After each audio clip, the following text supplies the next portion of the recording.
And with that out of the way, let's talk about main topic number 2, which involves GrubHub, which, here's the thing. We've been talking about the food delivery for a while because it's funny how we complain so much about, oh, yep, there you go. You do GrubHub all the time, I take it. Yeah. Yes, you do. Well, we've been talking a lot on our channels about how Uber and Lyft screw drivers. And to a certain extent, we talk about how they also don't treat the drivers very well, although I have heard good things about GrubHub, in all fairness. When Uber was about to buy GrubHub, I got so many comments from people like, oh, please no, I love GrubHub. Don't let Uber buy it. That's how I felt. I did not want, evil, the Satan rideshare company to buy my beloved GrubHub that I love working for. So you feel at peace now that Jesus, just take away, has decided to buy GrubHub. Well, I don't know if I would call them Jesus because I know nothing about that company. I had never heard of them. But I would say I'm just happy that at least Satan didn't buy them. Okay, well, and who knows? Maybe just takeaway is Paul. Who knows? I don't know. Personally, for me, Jesus of food delivery with caviar, and then Satan Jr. DoorDash bought them. So but one of the things we've been talking about is how these food apps have kind of been taking advantage of restaurants. They've also been taking advantage of drivers, but they've been taking advantage of restaurants really bad, sometimes taking up to 70% of the bill, which, just to put that into perspectives, guys, let's say you run a comic book shop and you sell $100 worth of comic books, Batman, Spider-Man, Superman, whatever. And then because, Comics on the Go decides we're the ones who ordered it from you and they did it through their system, they're taking 70% of that and you get $30 of that. And it's like, well, that's about enough to cover the price of the comics. That's one of the problems. And it got to the point where a lot of cities pretty much put a cap on what delivery services could charge restaurants. Fairly, in my opinion, because it is a pandemic. You can't be taken, I consider that price gouging to a certain extent. Oh, yeah.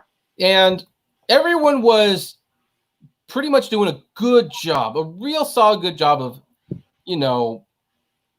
following that, not violating that. And then Postmates, a couple days ago, it was discovered that they were not following the delivery fee cap because they didn't know what it meant, which, stupid. It means you don't charge more than 15% of the fee. That's what it means. Well, I knew that once one did it, someone else would want to do it. Interestingly, it wasn't Satan, which is Uber Eats, or Satan Jr., which is DoorDash, but, well, Antichrist. No, I'm kidding. It was GrubHub. It was our beloved GrubHub. They are hiking the restaurant fees, and they are defying San Francisco's commission cap. According to the San Francisco Gate, on Friday, June 12th, the first day San Francisco restaurants could officially reopen for outdoor dining, Kagawa Ya Udon, owner of Catherine Chayao, got an email from GrubHub notifying her that its rates were going up. In April, San Francisco Mayor London Breed announced a temporary limit on the commission that third-party food delivery companies can charge restaurants during the C-virus pandemic. Now, GrubHub told Chayao that commission cap has been lifted. GrubHub's commission rate for pickup orders at Kagawa Yu Udon would increase from 15% to 22%. And its marketing commission, which had previously been 5%, would also increase to 22%. Except the commission cap for these food delivery apps has not been officially lifted. According to Table Hopper, the mayor updated the stay-at-home order over the weekend to clarify this. That order terminates when the Stay Safe at Home order is amended or modified to allow dine-in services. For the avoidance of doubt, the mayor now issues the order below to clarify that the order terminates when the Stay Safe at Home order is amended or modified to allow indoor dining. Table Hopper reported receiving several emails from other restaurants that also said GrubHub was increasing their rates. So Kagawa Ya Udon is apparently not alone. So what she said about this was, from order adjustments not paid out to their couriers, delivering the wrong bag to the wrong customer, increasing our contract rate without our authorization, we're basically at the last straw with GrubHub. Now then, I definitely understand why they're upset about this. Now, to GrubHub's credit, the way it was worded was, hey, once stay-at-home orders had been amended and people can start going out again, then the fee could be reversed. But the thing is, when that was written, I'm sure it was written thinking like they were going to open at full capacity, not 25%. So in effect, stay-at-home orders are still very much active, and we are not out of the pandemic. So the mayor is amending it once again. But the fact that there was no clarification about that before GrubHub did this is a little scummy. Now, the lady who runs this restaurant, wrong orders, delivery being late, unfortunately, that's just everyday problems when you use a third-party delivery service, which I think is what's really going to kill these things, is the reputation problem. But as someone who does GrubHub a lot, or at least enough to have like a huge shrine dedicated to the GH. Yeah. What do you think when you hear about news like this? Knowing fully well that, honestly, the drivers aren't going to benefit from this one way or the other. They're still getting the same amount of money. Yeah, I would say I feel bad for the restaurants. I know I actually, a lot of times I'll be on friendly terms with a lot of the restaurant owners that I see on a regular basis. Now, of course, keep in mind, I don't see the owners every single time. I'm talking more of like a much smaller business, or like maybe like a food truck. Like there's this Thai food truck that I will pick up from time to time.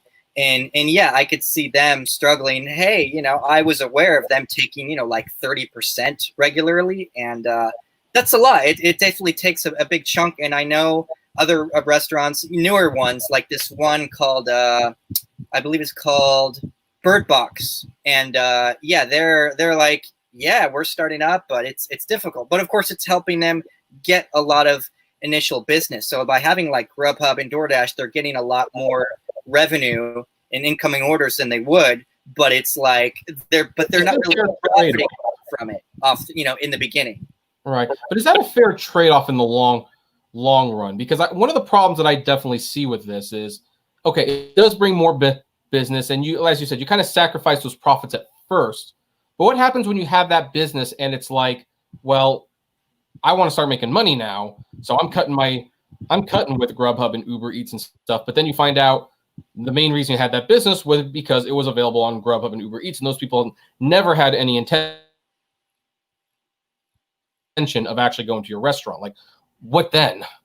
Yeah, that's definitely a problem. I think maybe at least maybe a small percentage who experienced it in their house and were like, man, this food's good. Honey, we should go to this restaurant, sometime. Yeah, I'm sure that'll happen from time to time, even if they were to cut ties with GrubHub and DoorDash. But would it be the same amount of people, like everybody that's ordering or even half of the people ordering through GrubHub and having it delivered at home? I'm not an expert, but I would guess not, because, a lot of the people who order home, outside of a pandemic, of course, even without the pandemic, a lot of people, have done it. Because keep in mind, I've been doing this since, way before the pandemic. And right. The pandemic, with the lockdown, it increased roughly 30 to 40%, which was something that I've talked about before. Right. Now, beforehand, it was still busy. This was before the 30 and 40% increase. So a lot of people utilize the service regardless, because it's convenient. They're at work or at home and they just don't, they're tired. They don't want to go out and they don't want to cook. So if the restaurant doesn't offer their own, I guess, in-house delivery per se, then yeah, they're going to lose, I would guess, just to be conservative, at least half the people, just to be conservative. Right. And I think one thing that was very telling about all these, and I'm now just throwing all of them in there when I say this, how all of them were like, we're here to support local business, we're here to do this. But of course, the government had to mandate that they not exceed on the fees. Like none of these companies willingly lowered their fees or anything for businesses, except for Uber when it came to Black-owned restaurants because of the protests. But nobody actually lowered their fees for these restaurants. They had to be legally told not to do this. And as you can see, they're breaking curfew, much like many of we are before we're supposed to be doing it. So yeah. I think that's scummy just all around. Yeah, I would say overall it is scummy towards the restaurants. You know, it kind of evil. It's greedy. Yeah, I mean the goal, you know, just like any other company like Uber, you know, Uber being greedy is because, well, they just, you know, they have this vision and they want to do this and that, and so they don't care, you know, about the fact that they're screwing over a lot of people like the drivers, because, you know, we didn't start this business for the drivers. We started it, you know, to be a profitable business. Right. Unfortunately, there's a lot of evil that, you know, comes as a result of that. Mm-hmm. Right. Exactly. So anyway, folks, this is I think we agree a shame that GrubHub, who I don't talk about that much on this channel because they're usually not terrible, but in this case, I think this is like not cool of them. But what do you all think? Do you think GrubHub is in the right to do this? Because again, I do have to give them some leeway. The way that the original order was written does kind of give them the freedom to do this, but we really are not out of the pandemic, and they know we're not out of the pandemic. So do you think this was them overstepping their bounds? We'd love to know. Comment below, like, favorite, share, subscribe, and as always, flame responsibly.